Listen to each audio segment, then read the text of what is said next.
চট্টগ্রাম শহর একসময় যে শহরে ব্যবসা বাণিজ্যের পাশাপাশি গড়ে উঠেছিল ভয় আর আতঙ্কের রাজত্ব।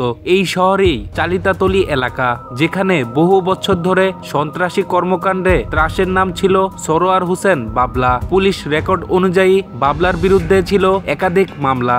অস্ত্র, খুন, চাঁদাবাজি, দখলবাজি সবই ছিল তার জীবনের অংশ। একসময় নিজের গ্যাং তৈরি করেন হাতে থাকা আধুনিক আগ্নেয়াস্ত্র দিয়ে। এলাকায় তার নাম শুনলেই মানুষ ভয়ে কেঁপে উঠত। পুলিশি অভিযানে বহুবার ধরা পড়লেও আদালতের জামিনে আবারও বেরিয়ে আসতেন সহজেই। দীর্ঘ কারাবাস শেষে একসময় বাবলা দেশ ছেড়ে বিদেশে চলে যান, কিন্তু দেশে ফেরার পর শুরু হয় জীবনের নতুন অধ্যায়। এবার রাজনীতির মাঠে প্রবেশ। সাম্প্রতিক বছরগুলোতে বাবলাকে দেখা যায় বিএনপির বিভিন্ন কর্মসূচিতে। স্থানীয় পর্যায়ে তিনি ঘনিষ্ঠ হন চট্টগ্রাম আঞ্চলিক বিএনপি নেতাদের সঙ্গে। দলের নির্বাচনী গণসংযোগেও তাকে দেখা গেছে সক্রিয়ভাবে। অনেকে বলেন পুরনো সন্ত্রাসী বাবলা এখন রাজনীতির ছায়ায় নিজেকে নতুনভাবে প্রতিষ্ঠিত করতে চেয়েছিলেন।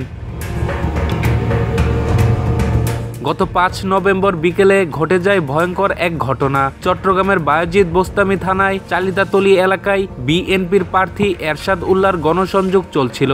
সেই সময় হঠাৎই গুলির শব্দে ছত্রভঙ্গ হয়ে যায় জনতা। গুলিবিদ্ধ হয়ে মাটিতে লুটিয়ে পড়েন বাবলা। পরে হাসপাতালে নেওয়ার পর চিকিৎসক তাকে মৃত ঘোষণা করেন। প্রথমে ধারণা করা হয় টার্গেট হয়তো প্রার্থী ছিলেন, কিন্তু পুলিশ জানায় আসলে লক্ষ্যবস্তু ছিলেন বাবলা নিজেই। তাদের প্রাথমিক তদন্তে উঠে এসেছে এটি রাজনৈতিক প্রতিহিংসা নয়, বরং পুরনো গ্যাং সূত্রতার ফল হতে পারে।